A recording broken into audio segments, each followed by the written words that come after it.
morning, good afternoon, and good evening. Welcome to Agree to Disagree Sports Talk with Zach and Boodge. I am Boodge. And I'm Zach. I want to welcome everybody to the first episode, first podcast. I'm not sure what the lingo is. We are starting this brand new podcast. It is about sports. We love sports. We love watching sports. I really don't like playing sports. Zach, you played basketball. You played basketball. I played. Love. That was his first love. I played football. That was my first hate. It was 8-man. We'll get into that later, of course. But first, I'm just going to give a quick little intro as to what we're going to be doing today. We have several big headlines we're going to get to. There are several things that we need to talk about this past week. Several football games that had major upsets, major disappointments, and crazy plays. This college football season has had all the big things that you want, all the big moments, all the disappointments, all the headlines, from coaches getting fired to teams rising from the ashes and from teams being on the throne and getting knocked off. It's just been such a fun thing to watch and to keep up with. It really has. It's a weird season for the SEC. I have to say that. I was not expecting the first week. Wow, what a week that was. I have to say that first week was one of the biggest Saturdays ever in college football. And all the analysts on the big networks were talking about how it was the biggest games of an opening weekend they've ever had. For all these, like the Alabama and USC type games, and the Georgia, North Carolina, and it was something great to watch because there was so much drama and anticipation into the opening kickoff. Not to mention the Auburn-Clemson game. Who would have thought Clemson would actually, going down to the last quarter, it was still a game. The last 5 minutes was still a game. I was not expecting that whatsoever. And honestly, I mean, it opens up the question, if Auburn had any type of quarterback production and rhythm in that offense, could they have gotten the Tigers of Clemson that first game? And that's right. They have the defense for it. I mean, if you just watch that first game alone, look at what Alabama did to Clemson last year. Look what Clemson did to Alabama last year. And Alabama's defense was top-notch. I mean, come on. I know Deshaun Watson, he's one of the best quarterbacks in the nation right now. And watching that first game, I was a little bit nervous about Auburn's defense. And then also Clemson, as their season has progressed, the Troy game, that game that went down to the last minute in Death Valley between Troy, and honestly, that had me thinking, what Clemson team are we going to see the rest of the year? And it was crazy. I definitely wasn't expecting that whatsoever. My cousin went there. He's going to Troy right now. He said the atmosphere was insane, even though they lost. I mean, that's a big step for Troy. It is, and they have had a very good season. They're actually ranked the second best team in Alabama right now. They're actually ranked higher than Auburn. They are 34. Auburn's what, 38. 38? And so, I mean, as the AP poll shows, they're actually the second best team right now with only one loss, as we were saying in Clemson. But we have seen, we're going to talk about this past weekend's game later in the show, but we have seen that Clemson has gotten their act together, so far And so was Troy. Let me throw this out there. What if Troy became a competitor? What if all of a sudden we're seeing Troy in the playoffs in 5 years? And that, I mean, I've seen crazier things happen than that. They've got a good coach in Neil Brown, and I mean, good grief. I just feel like if they can get into a bigger conference, maybe not even a Power 5, but like an American or something, that would really help their chances. It really would. And if Troy keeps winning these football games, or at least competing in these types of big football games, I can definitely see a lot of recruits going to a school like Troy, because it's not at Alabama, it's not at Auburn, it's not a LSU. Those are big name schools. You really have to be top notch to get in those type of schools right now. So if you're fourth, fifth star, fourth, fifth down the line, hey, go to Troy. You might have a chance to compete. You might not, build the culture. There you go. Be a part of, like they say, rebuilding the wall. Exactly. Look, well, let's not get political here, Zach. Let's not talk about building You're walls. right. You're We'll right. get You're there. right. We'll get there. November We'll 8th get is that on done. its Yes, way. you're right. You're right. November 8th is on its way. We have 5 big headlines to talk about this week. I mean, first of all, let's just wow. Jose Fernandez. Jose Fernandez was a pitcher for the Marlins organization. He won the hearts of a lot of their whole fan base and pretty much all of the MLB. He was such a great guy and Young too. A young guy, and he was such an energetic star for that organization. And he was really good to the fans. I've seen videos of him going out of his way to talk to these kids and to the autographs. And a lot of stars get lost in what they're dealing with, where they don't even want to deal with that. So to see his heart for those kids and to not just think about himself was awesome. And we know He was a good baseball player too. excellent baseball player. And That doesn't we are hurt. very saddened to hear about his death, and we're praying for the organization, for his family. And it was so cool to see, though, the other night, D. Gordon, he'll tell you himself when he hit that home run, Oh yeah. he got up there and he said he has never hit a ball that far, that powerful in his life. He said that's not even what type that is not a. I'm going to interrupt here. That's not talent. Let me tell you that is not talent. That was from God. I guarantee that's what you. he said. I He said- guarantee you that. He said if you don't believe in God after seeing that, and he says he doesn't know what's wrong with you, because he said that he doesn't have that power to hit a ball like that. He's never hit a one. ball like that. Never. So that was, and the whole place was weeping, and it was one of those sad but cool moments to see in sports. To watch the team have the number 16, every one of them had the number 16 on to honor Jose Fernandez. And was it at the very end of the game or the very beginning of the game when they walked up to the pitcher's mound and threw their hats? They formed a circle and threw their hats into the pitcher's mound. That was to watch that. Wow, Just that a was class act by the Marlins and just the It really MLB was. for how they've responded to this. Now, also another star sports figure that we all love, Arnold Palmer. 95 professional wins by Mr. Palmer. Won the Masters 1958, 1960, 1962, and 1964. Also invented the famous drink that I like to enjoy, little sweet tea with a little lemonade. And he is definitely going to be missed. He is an icon, not only in the golf world, but in the whole sports era, or just the whole sports world. He will definitely be missed. Now let's talk about something that is honestly, it shocked me. I have to say, I was very surprised at what happened in LSU. Was it 2 weeks ago? I believe it was 2 weeks ago. Mr. Coach Les Miles was fired. He was fired from LSU. That, I have to say, that I was not expecting that. I was expecting maybe the rest of they would give him the rest of the season. That was totally unexpected on my part. He has been exactly the definition of consistency from when he took over 2005 to when he was let go in 2006. Nothing but consistent wins. Never had a bad season, except in the eyes of the fans and the administration. The standard there is championships. They want championships. They think they have the talent, which I agree they have the talent every year to contend for championships. And they were just ready for something new around there, kind of revitalize that culture. And I think, we'll get into Orgeron later when we're talking about the games, but I think that's kind of what they wanted to go with the rest of the season. Who knows if he gets hired on as the full-time guy, but I hate it for Les Miles because I think he is one of the best coaches in terms of getting his players to play for him. Oh, yeah. Now, I do think that he should have changed his offense when they told him to last year.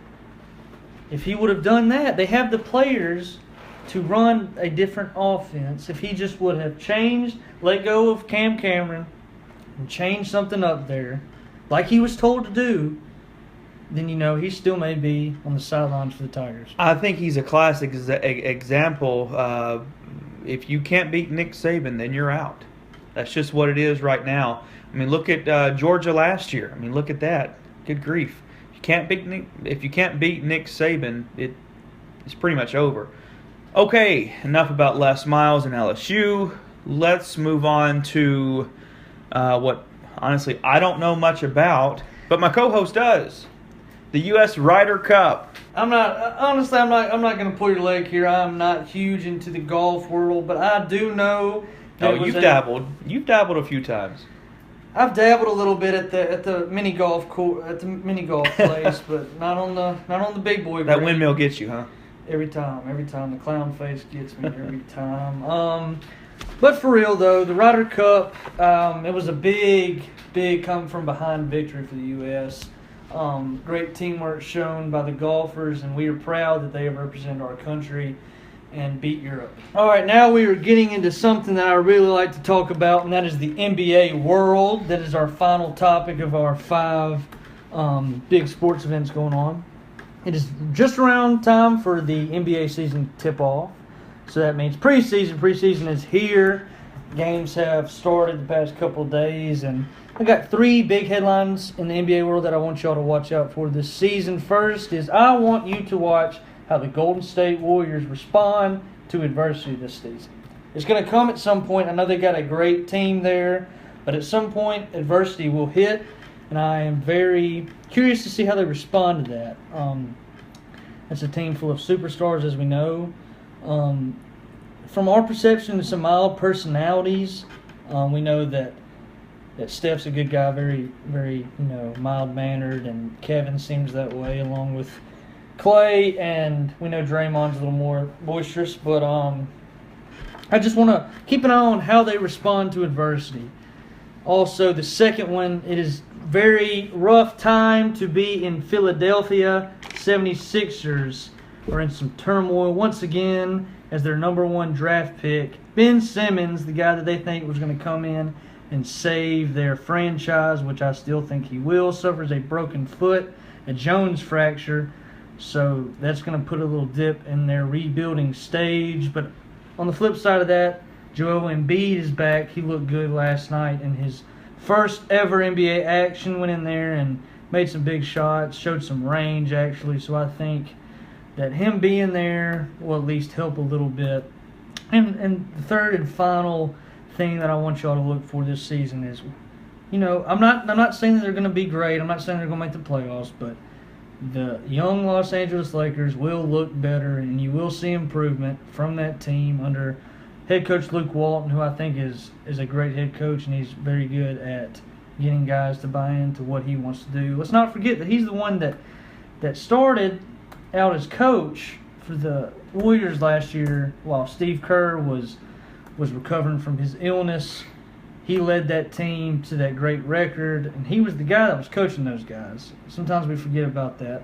So I think he's going to do great with that young core of Jordan Clarkson, D'Angelo Russell, Brandon Ingram, Luol Deng, Timothy Mozgov. That's just a talented little group, and I think we will see improvement from what they have done the past couple of years.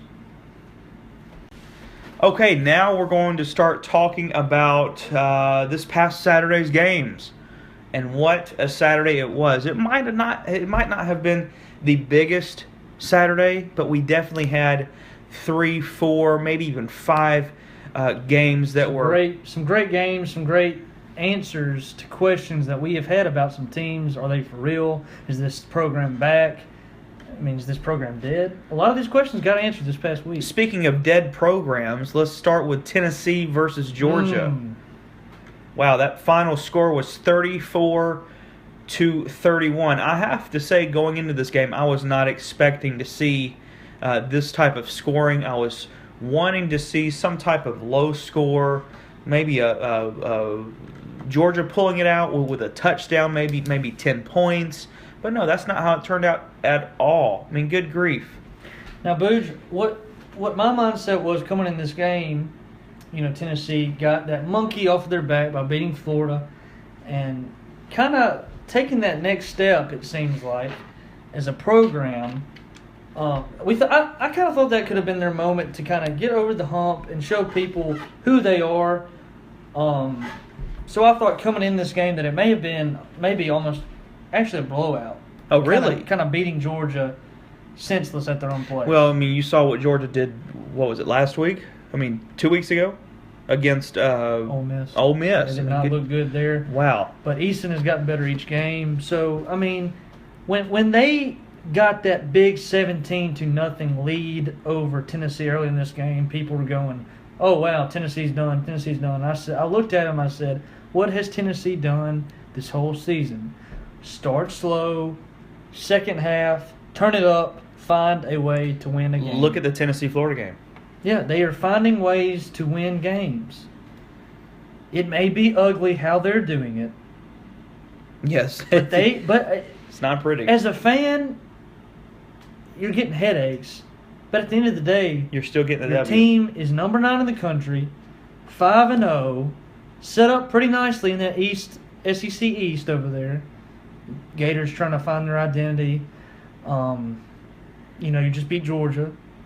So it'll be interesting to see how they respond this week. We're going to talk about that later, to going to Texas A&M, going to College Station, seeing a defense that's improved, and playing against a pretty good offense in Trevor Knight and that big crew of receivers.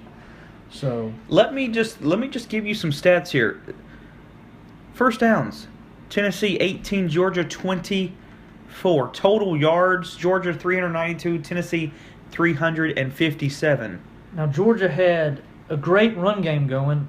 You think, since Nick Chubb is out, that the run game was going to be non-existent. Well, Sonny Michel totes the ball 91 yards. The freshman Harrion was 74 yards. And that's a big chunk between two unproven. Well, Sonny Michel, he's proven himself over the years, but he's been hurt. We didn't know, how healthy he was going to be. And the rookie Harrion goes out for 74 yards. They stepped up very nicely, and I think Easton grew up this game. Oh, most definitely. I definitely think he will be a running back to look. And I'm telling you this right now, Boodge, and all of our listeners out there, when they get a couple of good recruiting classes and some receivers that can create separation, they are going to be dangerous, because of that young man at quarterback has a cannon, smart young kid. They're going to be good in the next couple of years. I'm telling you that right now. Speaking of recruiting, I mean, Kirby Smart was under Nick Saban for how many? 8 years? Just to be up under Nick Saban and his style of recruiting, Kirby Smart has learned a lot. He knows how to run a program, and it's been a little growing pains to kind of It's his first year. get off the training wheel. It's his first year. Let's throw McElwain out of the picture. His first year, he went to the SEC championship, but of course that was with Muschamp's team. So let's just throw that out of the picture. Kirby Smart, this is his first year. I was not expecting him to come in and be SEC champs. Yeah, now that I respect Kirby, so I was hoping that it would. Obviously, it's not going to turn out like that. But I see great things for Kirby Smart in the future at the Georgia Bulldogs. All right, enough about Georgia and Tennessee. Let's go into Stanford versus Washington. I was not expecting Not at all. the way this turned out, which is becoming a habit every Saturday. You do not expect it, then all of a sudden we need that in football. it happens. I like having some things happen that we don't think are going to happen. But yeah, like you said, nobody was really thinking that this was going to happen. Washington, we thought, was a little overrated. A lot of people thought that, even some analysts. They wanted to see how they were going to fare up against the Stanford team that is historically very well coached by Coach Shaw. Christian McCaffrey, we know, is one of the best backs in the country, can do it catching the ball, receiving it on kicks, and then running the ball, of course. And this game, we saw Stanford's flaws, and we saw they had 29 rushing yards after you tally the negative yards from the quarterbacks getting sacked and negative plays. It accumulates to 29 total rushing yards. And that is not what we're used to seeing from Stanford. McCaffrey cannot get it going when there's no quarterback play. Ryan Burns has not been good at all. Their defense has been giving up some big plays. So, I mean, Boodge, I was very shocked. This is not the Stanford team that we used to seeing. It really wasn't. I was expecting Stanford to be in the playoffs. Do you still think they have a chance? I mean, looking at their schedule ahead, so you don't? I do not think no. they're in the playoffs. Okay, there you go. I was really hoping to see Stanford in the playoffs. I would love to. I love Christian McCaffrey, Yeah. but I just don't see any improvement from that quarterback spot. Receivers are struggling getting separation on their routes. The defense is not the same Stanford defense. I think they will improve.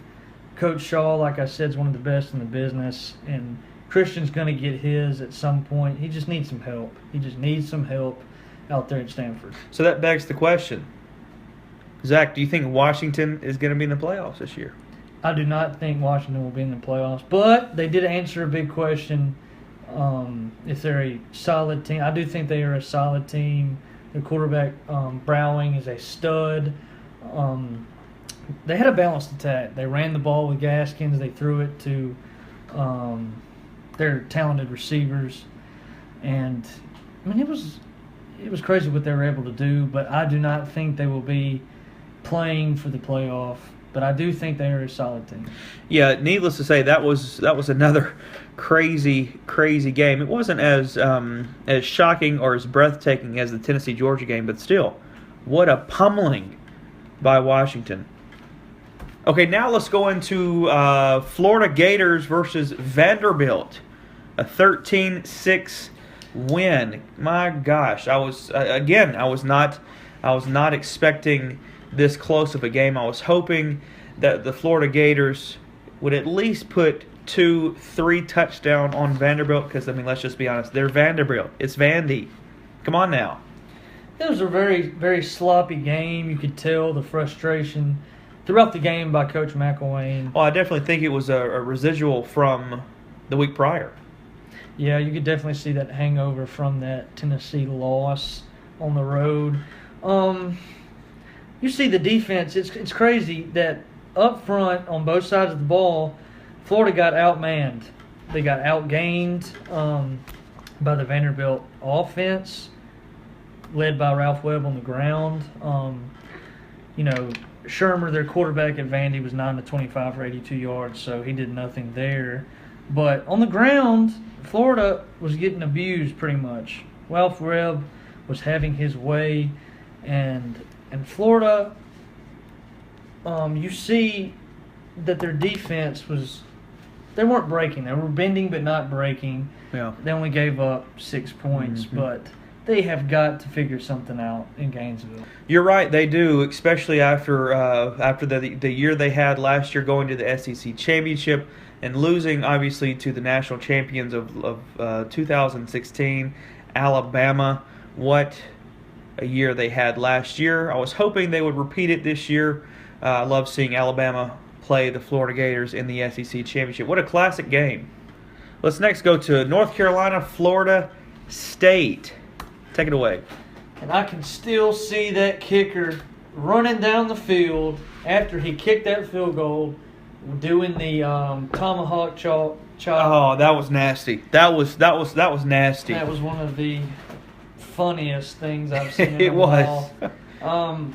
But that Florida State defense, they did not look good. The penalties from that team throughout the game, 13 penalties for 120 yards. You got to clean that up if you're Jimbo Fisher in that team. But how about the quarterback play from the Tar Heels? Trubisky has been awesome.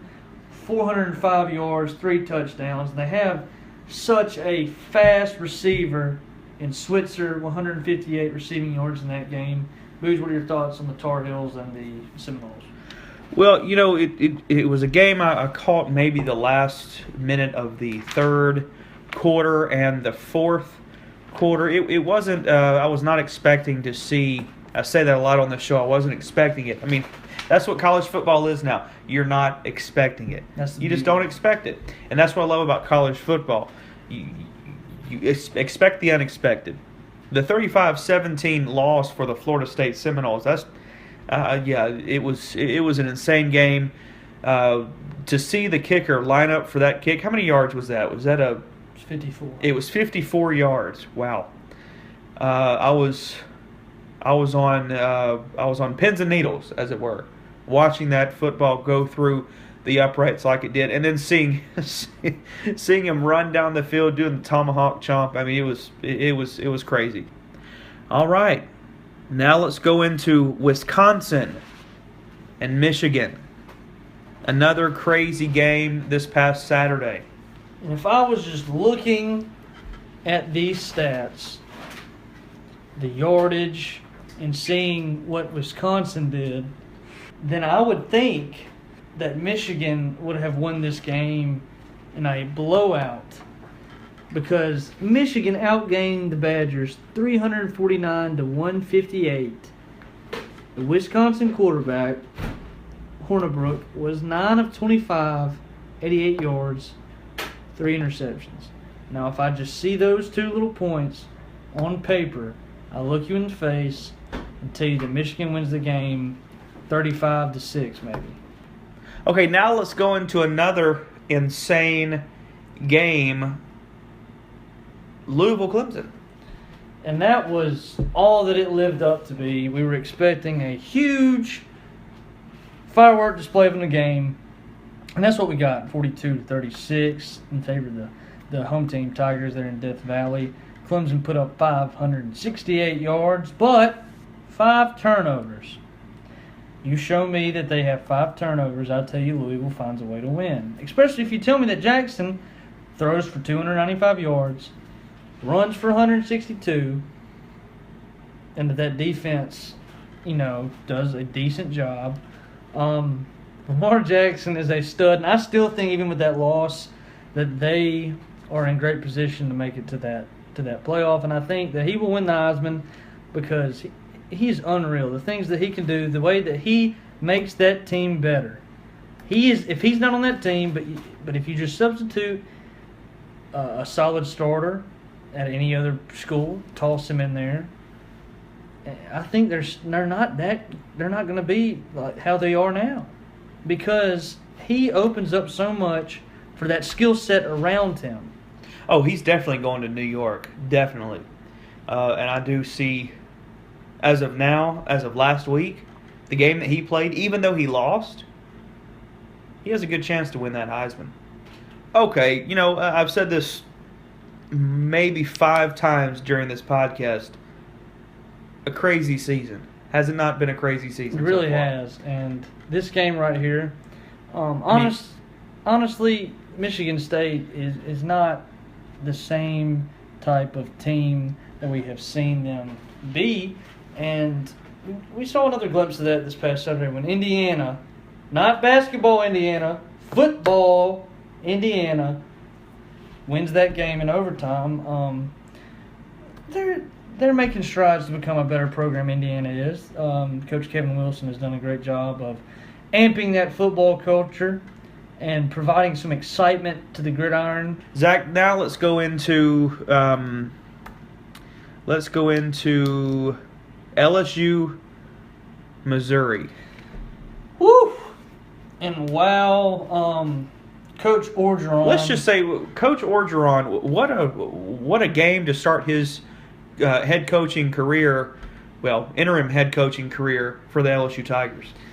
And he's a great person to play for. He fits into that culture and that school so well. A perfect fit. The Cajun voice, the Cajun background. Grew up loving the Tigers.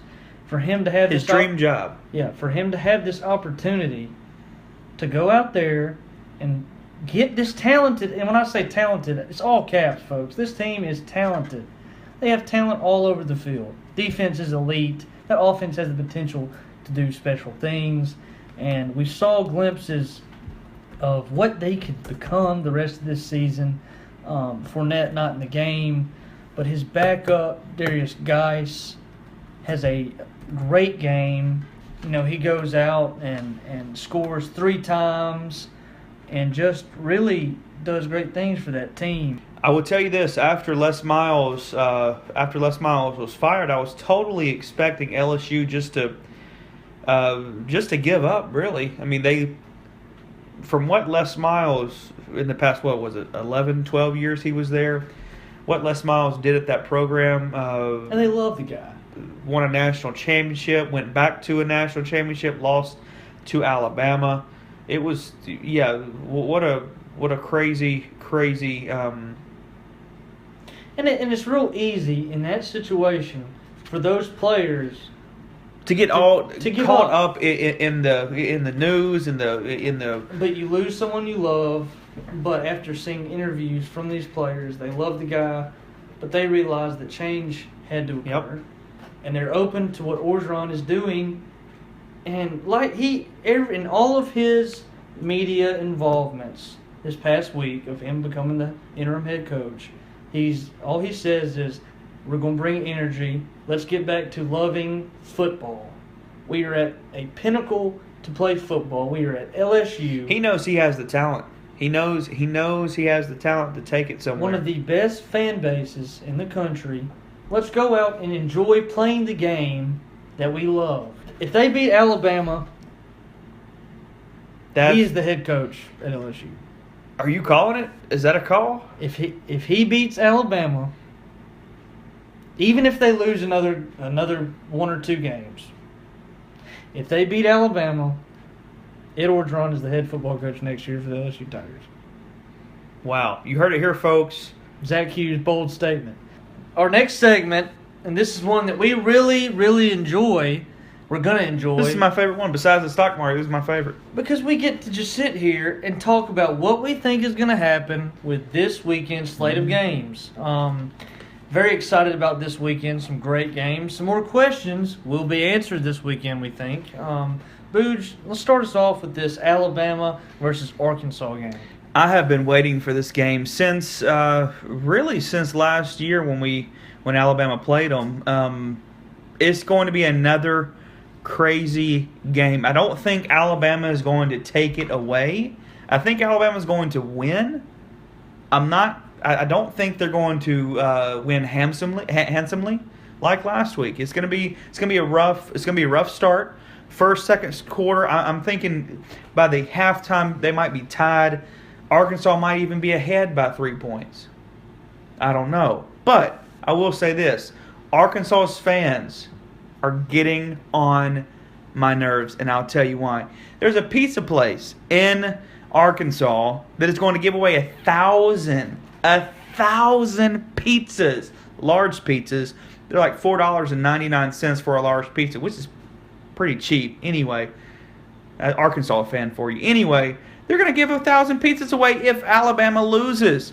Not going to happen. What does Lee Corso say? What's his saying? It escapes me right now.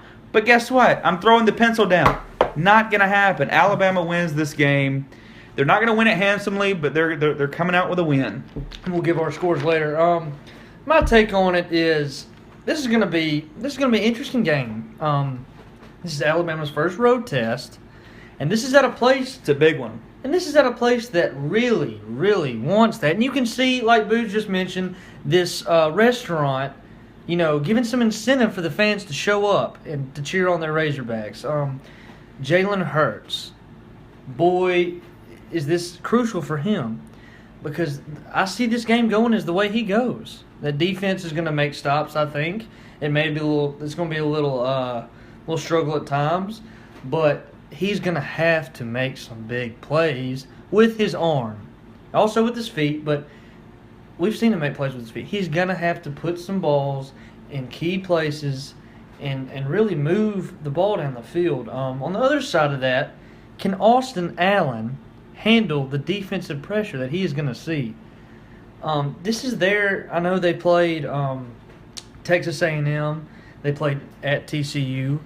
But he hadn't seen a defense like this. And he's a kind of an unproven guy. So it's going to be interesting to see how he plays.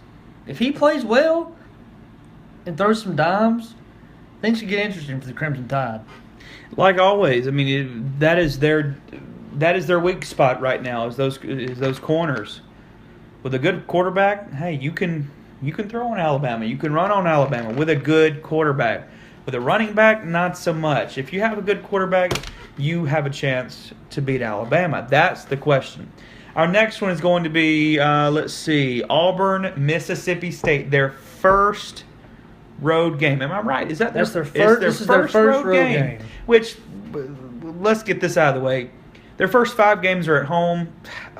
Okay. I guess that was just the roll of the dice, huh? Last year, they, whatever. Anyway, Auburn, Mississippi State. This is going to be Auburn's first test since Clemson. I don't think LSU was a test. Honestly, I don't. Auburn, Mississippi State, that's going to be their first test. A lot of questions will be answered. Will they get in the end zone? That's my number one question. How many times will they get in the red zone? How many times will they get in the red zone and actually get a touchdown? If Gus Malzahn can't get them down into the red zone and actually score 6 points, they lose this football game. Yeah, if I'm Auburn, though, and I had to pick, a team to play on my first road game from the West, it's Mississippi State. I mean, yeah, that's true. Yep. They're going to look different because they just had this bye week. And a lot of guys will tell you bye weeks can be good and bad. The good of it, you get to go in, reevaluate yourself, put some new things in, clean some stuff up. But the bad is the rust. I mean, you hadn't played in a while. But so the good of that, they've got time to work on themselves, and that's key during the season. I know we spend so much time on, all right, preparing for the other team, but also you gotta better yourselves. You gotta get better as a team. So that'll be interesting to see how that plays out. How will Sean White respond on this road game? He's gonna have to make some plays, like we just talked about with Jalen Hurts. Same thing with White. He's going to have to throw the ball. He's going to have to make some plays. Auburn's defense is very, very good. I think that is what keeps them in this game. Yeah, definitely. The key part of that game is not Mississippi State. It's Auburn's quarterback. It's Auburn's offense. If they can score, they win the football game.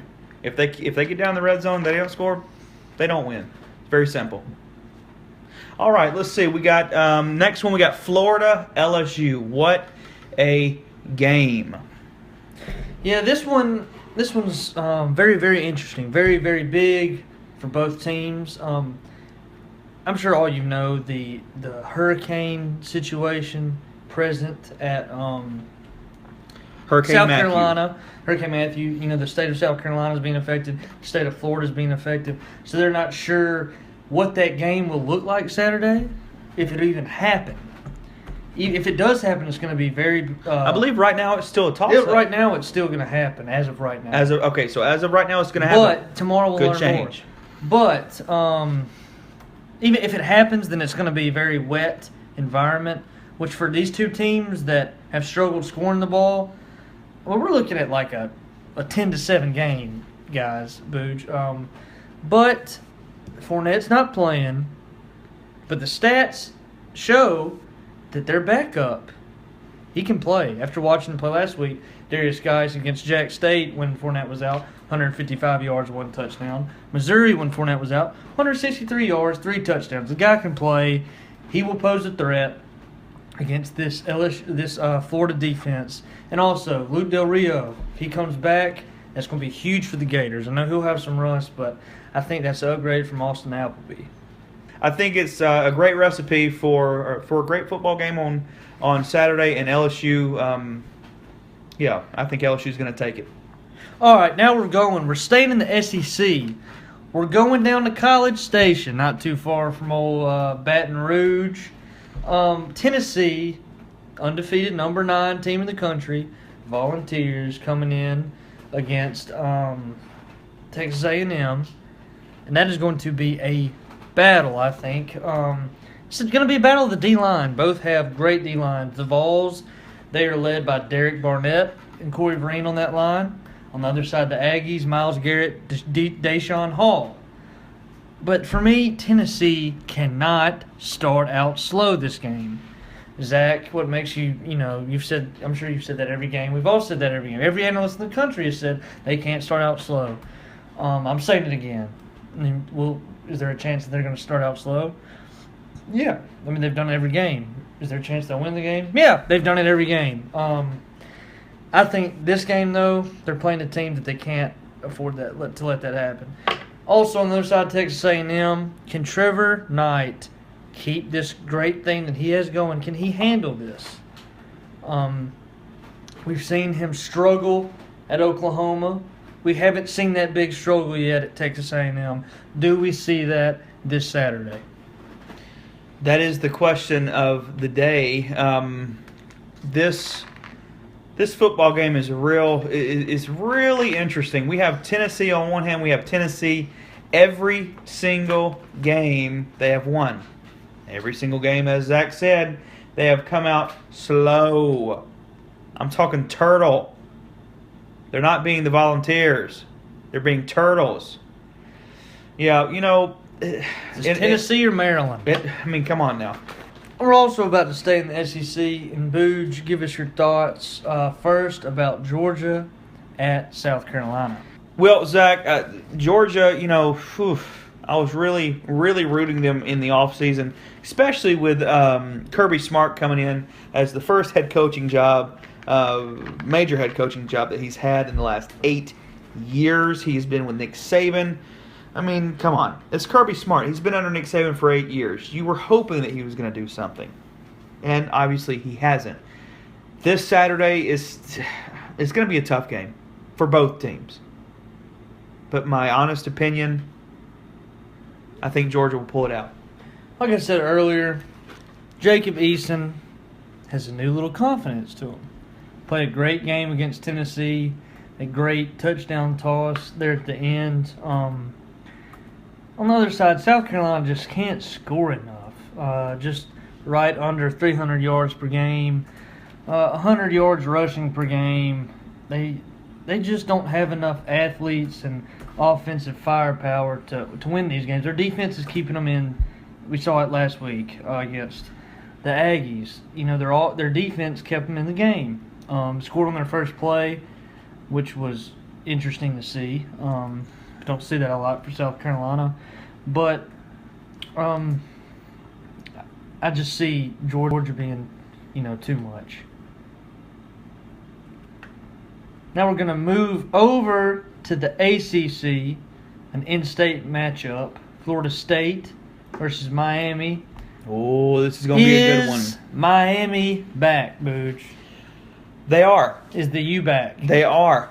My team has come back. I told you in the other segment that what was it, 2000? I can't remember. 2002, 2004 NCAA football game. They were number one, and that's when I first fell in love with Miami. Now, since then, the love has since floated away, but it is starting to come back. Miami is back. This Saturday will be the test. Miami beats Florida State handsomely. You think so? Oh, I think so. Yeah, Florida State, their stock is falling. It's been falling since they won the national championship. Let's just say that. It's been falling since they won the national championship. Oh yeah, Miami takes it.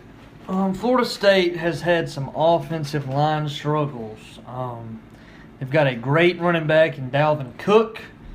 Francois is not bad. On the other side, Miami. Brad Kaya is a very good quarterback, but he cannot afford to turn it over. He has an 8-4 touchdown, 8 touchdowns, 4 picks in 4 games. But he's much better than that. He is a great player, and I think if he goes out and has a good day, that could be big for the Hurricanes.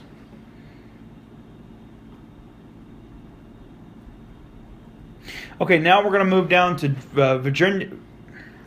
Okay, now we're going to move down to Virginia Tech, North Carolina. Z, what do you think? Like I said earlier, I think this game decides who's going to win that Coastal Division. UNC's defense has to improve this game and match the defensive presence that Virginia Tech has. Bud Foster, great defensive coordinator, always has that unit ready. Now, on the offensive side of the ball for the Hokies, Gerard Evans is pretty dang good. Watch him with his legs. He's very mobile. 215 rushing yards in 4 games, 970 passing yards, 13 touchdowns, 1 interception. The guy's playing very well. This is just tough for both teams. One is offensive firepower in the Tar Heels, and one is a more defensive, heavy team, but also with some offensive firepower. That'll be a very fun one to watch. Boodge, what's your take?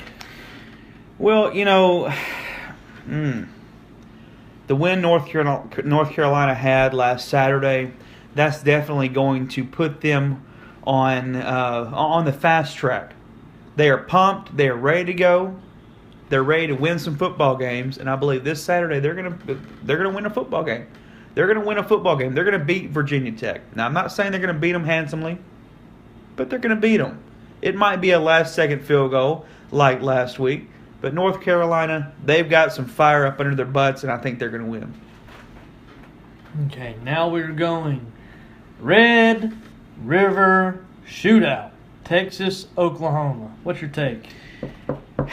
Texas, Oklahoma. For me, this is a toss-up. It really is. It is a toss-up. Will Texas win? Will Oklahoma win? Do I care?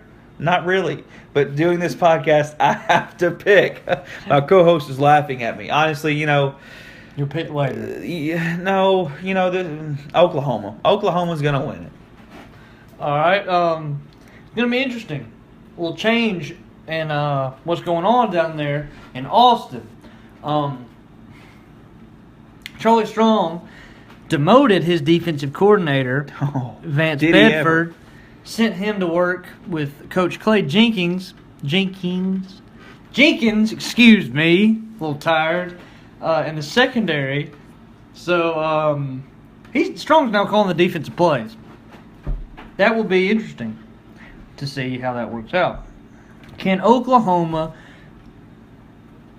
turn up their play calling, rely on those two backs, put Mayfield in some situations to be successful? I told you here first, Baker Mayfield, he's the key. All right, now we're going to Indiana versus Ohio State. Start us off with that one. Zach, this is one of those toss-ups again. No, I'm just kidding. Ohio State is going to pummel Indiana.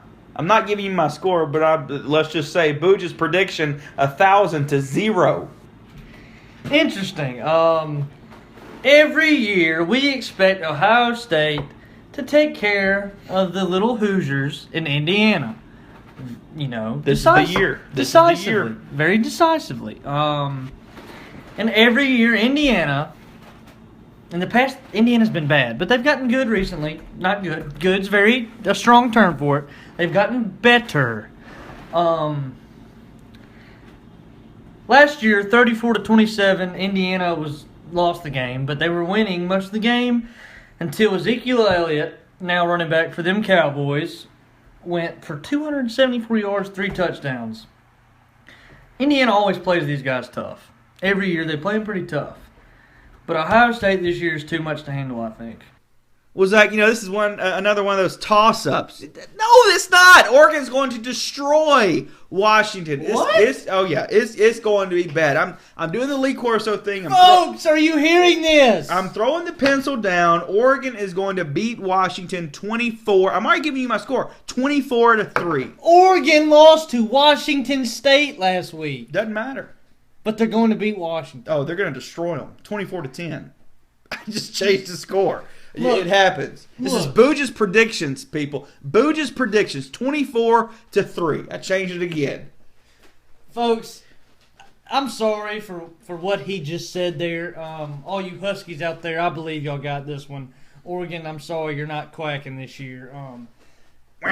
Last, can a duck pull a truck? Florida Gators found that one out.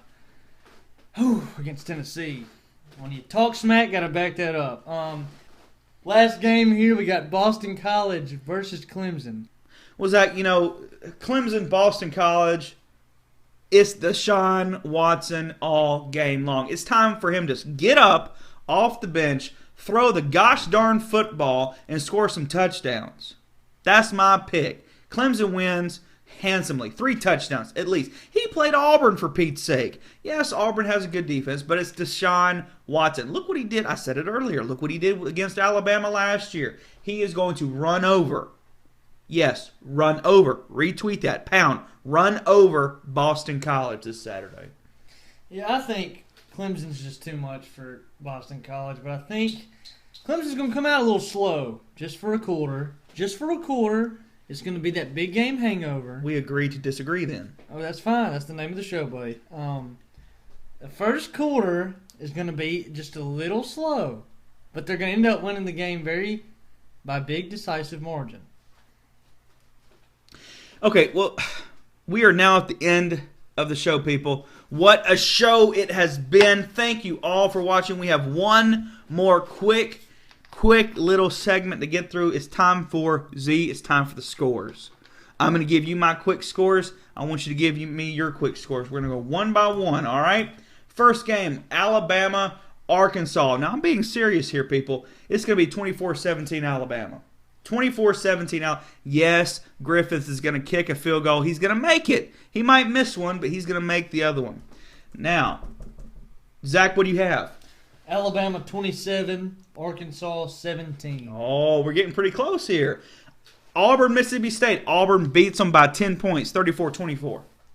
I think Auburn 24, Mississippi State 13. Oh, look at that. Florida, LSU. Florida beats them by 7 points, 17-10.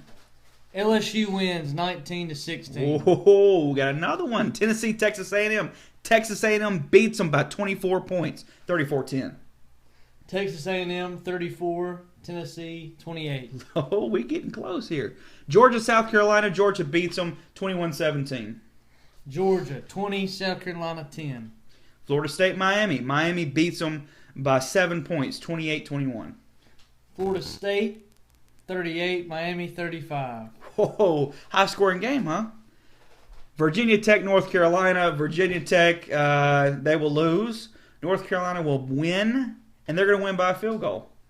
North Carolina 42, Virginia Tech 31. I didn't give my score. Oh, sorry. 24-21, North Carolina. Oklahoma, Texas. Zach, what do you got? Oklahoma 45, Texas 42. High-scoring game? Have you seen all those scores between the two? You said 45-42, 35-32. Who you got winning? Oklahoma. All right, what you got? I know you're really excited about this one. Indiana, Ohio State. Ohio State wins by 1,000. You know what? No, I'm going to give Indiana 2 points. 1,000-2. Ohio State takes it. I got Indiana losing the game 45-23. Really?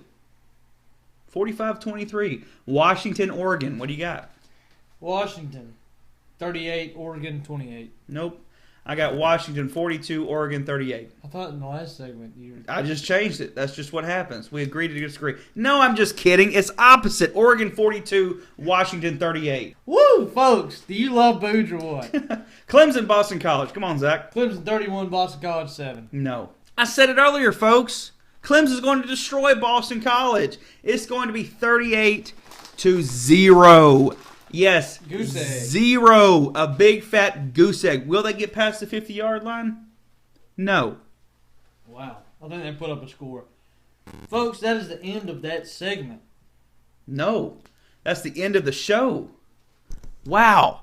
We have been through one complete show. You know, I just want to take a moment and thank my co-host here. Zach, it's been a pleasure to do this. We've been talking about this for a very, very, very long time. Finally, we are doing it. Agree to disagree. Sports Talk with Zach and Boodge. It is going on iTunes. It is going on YouTube. It is going to go on our blog post. We're going to post all about that. Our Twitter. Zach, why don't you talk to him while I get our Twitter handle up here? Yeah, we're very excited about this. Like Boodge said, we have been trying to get this going for a while, and we decided to finally get it going, and we're excited about, you know, what can happen through this. And if it's just us talking about football, it's us talking about football. We love it. So that's exactly what it is. It's Sports Talk with Zach and Boodge. We're going to be talking about sports. Right now it's college football. Who knows? Soccer? We love to throw some other stuff in, but we are an in-season type show. In-season. I like that. In-season type show. But we're going to try to get everything that's going on in the sports world in our show. Everything. We're talking about sports all the time. Now, we're going to be releasing our shows every Friday. The times are a little iffy right now. We're still trying to work out the kinks. But yes, every Friday we will be releasing the show. We'll be recording sometime during the week. We'll be talking about the previous Saturday, and we will be talking about the upcoming Saturday. Our Twitter is ATD Sports Talk. That's at A as in Apple, T as in Tom, D as in Dog, Sports Talk. ATD Sports Talk on Twitter. We're going to have an Instagram. We're going to have a YouTube. We're going to have a WordPress. We're going to get all that out there for you. It's going to be great. We're also going to have a Facebook. All that's in the works. I just want to be the first to say thank you to all of our listeners right now. We really do appreciate it. Please go follow us, go retweet us, do whatever you have to do to get people listening. This is really just two guys who enjoy sports, talking about sports. Also, if you've got any suggestions, anything that you want us to talk about, we're open to that. Eventually, we want to, down the road, maybe do a caller segment. That would be very fun. We would really enjoy that. Also, if you know anybody that would like to, come on as like a guest, anybody, we've got some people in the works that have already agreed at some point to come talk to us, some football coaches at various programs. So, just communicate with us, and we want this to be very beneficial to y'all and entertaining y'all. And we will see you next Friday on Agree to Disagree. Sports Talk with Zach and Boodge. I'm Boodge. And I'm Zach. Y'all have a good week.